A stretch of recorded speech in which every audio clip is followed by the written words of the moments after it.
السلام عليكم ورحمة الله وبركاته. جمعة طيبة مباركة على حضراتكم جميعا وعلى الأمة العربية والإسلامية جميعا من الداخل والخارج.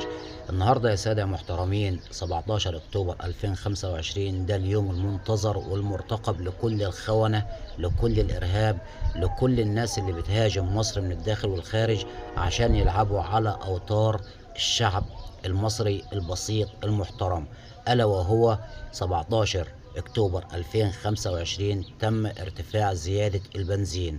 اليوم ده يا سادة محترمين حضراتكم عارفين إن المفروض كان يتم ارتفاع زيادة لتر البنزين من 6 شهور فاتوا، ولكن السيد الرئيس عبد الفتاح السيسي أجل الزيادات دي عشان الظروف اللي كنا بنمر بيها في المنطقة.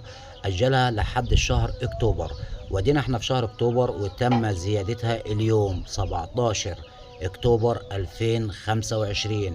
هنبدأ نشوف اللجان القذرة ونشوف الإخوانيين والإرهابيين والناس اللي هي عايزة تدمر مصر بأي شكل، تبدأ تنزل فيديوهات وتلعب على أوتار الشعب المصري البسيط المحترم.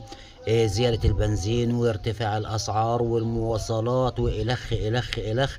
بس بما إنك أنت مصري وطني حر محترم شريف، أكيد عارف وفاهم وواعي إن ده كله في مصلحة البلد، وإن شاء الله اللي جاي هيكون أفضل بأمر الله. ثم إن السولار ما تمش فيه أي زيادة، لأن السولار ده تقريبا كده بيبقى مستخدم يعني في معظم المحافظات والمراكز والنجوع والقرى الداخلية زي النقل والمواصلات، فما فيش أي زيادة في المواصلات.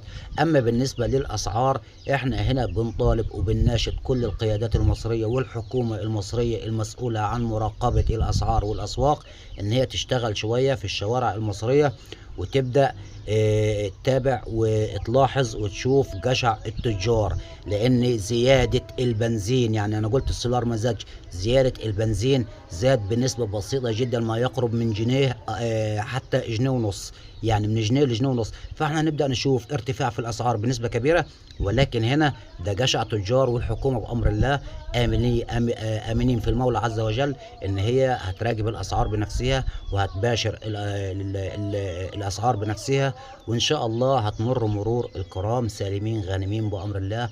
حفظ الله مصر من كل أعدائها من الداخل والخارج، وحفظنا وحفظكم الله، وأستودعكم الله، والسلام عليكم ورحمة الله وبركاته.